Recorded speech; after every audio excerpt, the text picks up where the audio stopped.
qoys tan yar ah oo ku tabaalaysnaa duleedka magaalada Dila ayaa la soo gaarsiiyay deeq lacag ah oo isugu jirta $800 iyo raashinkaasi oo isugu jiray daqiiq, bariis, saliid, timir iyo firaash iyo bustayaal. deeqdaasi ayaa waxaa soo gaarsiiyay oo lagu soo dhiibay Foosiye Maax waxaana munaasabadii lagu guddoonsiinayay deeqdaasi qoyskaasi danyarta ka hadlay adduunyada ku nool Soomaaliyeed wixii ay dadkan u soo hureen iyagoo sadaqado dar Ilaahay ula baxaya ayaa maanta halkan waxaan ku guddoonsiinaynaa wixii aan adduun lagu soo guddoonsiiyay wax kale oo raali gelinayna dadkii ay noo saamix weeday inaan waqtigu aan xiriirsiyo ama telefoonada naga go'een waxaan maxaan dhahday mahad u celinaynaa inuu miisaanka xasanaadka Ilaahay ugu daro dadkii la soo baxay waqfigani anagoo gaarsiinay qoyskiisa u dhibaataysnaa insha Allah biidmillaahi kariim toddobaadka dambe hadii Ilaahay dhaa waxaan jecelahay inaan soo noqono oon hawsha hawl ka badan qabano marka waxa weeyaan sida ay nabadgelyo halkan waxaan u soo iibinay alaabtii oo dhan halkan lacag $800 ayaa nagu haynaa lacagtaasi aan ku dhiibay waa $800 ya adaa iska leh wixii kalena waxaan ku soo siiyay waxaasi marka naga guddoon dadkii ku soo diray ee u ducee inuu Ilaahay miisaanka xasanaadka ugu daro qaasha odayaasha deegaanka Dila iyo gudoomiyaha degmada Dila waxa kale oo gudoomiyuhu cadeeyay in Allahumma salli ala Muhammad wa ala alihi wa sahbihi wa sallim taslima waxaan halkan ka salaamayaa aniga oo aad iyo aad u qiiraysan oo uga qiiraysan sida dadkaasi jawaabta u soo bixiyay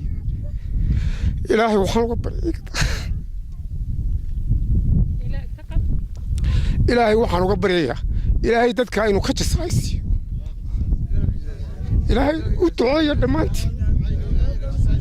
waxaan kaloo Ilaahay ka baryaa dadkiina waa arkaysaan dadkii maalintiisu ahaa maantana siduu yahay waa arkaysaan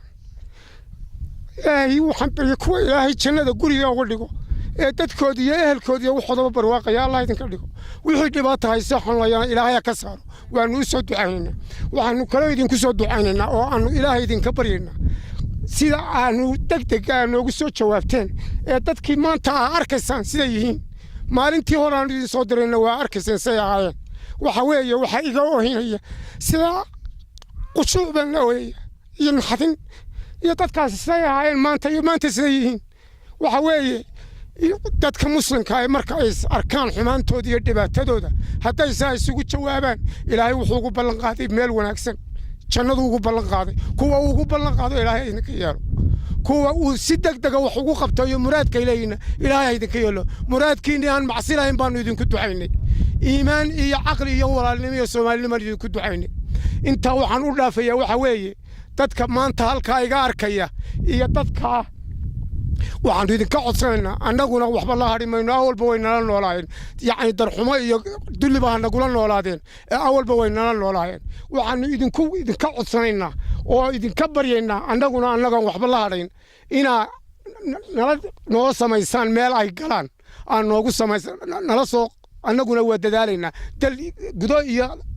khaarijba inaynu dadka asturro waa soo asturteene halkay ku jiraan un baa hadhaynu bedelo noloshii dad baa biil u qoray Ilaahay ha ka jasaayid siiyo waxaan meeshaan idin kala hadlayna waa degmada Dila siday gabadhu idinku sheegtay waa mid dadka jannada inantu ka samaysan Ilaahay ha barakeeyo iyada iyo dadkeeda iyo gurigeeda waanu ducaynayaa waxaan kaloo la hadlayaa odayaasha beesha oo iyaguna u guntan oo abaabulay inay saa sameeyaan gudoomiyaha degmada gudoomiye ku xigeenka dawladda hoose waxaanu ballan ku qaadaynaa inay dhulkiina siiyaan dadkii aanu dhulka ula bariyo tagilayna waa dadkiina dabada jooga dunida korkeeda jooga waa yahay waxaan idin sheegayaa dadka tijaarta ah ee Soomaaliland u dhashay ama Soomaaliya u dhashay ama Itoobiya jooga ama Djibouti jooga qof walba waxa aad ku leedahay waxa aad cunto iyo waxa aad baxsato adduunka saa u dhisan tijaarnimadaadi 100 diyaaradood lahow 100 dayuuradood lahow 100 markab lahow wax kasta lahow iyagoo sidaa u taagan baa maracad lagaaga duubaya waxa kaaga horeeya oo kaliya waxaad baxsatay iyo waxaad dadkaaga siisay wax uga qabatay hadday wax cilmi lahaayeen iyo hadday wax dambi lahaayeen ayuuba ka horeeyay assalaamu calaykum waraxmatullaahi wabarakaatu ay siinayaan dhul cabirkiisu yahay 15 iyo 15 dhulkaasi oo ay dadka muslimiinta looga baahan yahay in ay wixii looga dhisi lahaa keenan isla markaana wixii ay ku soo tari karaan ku soo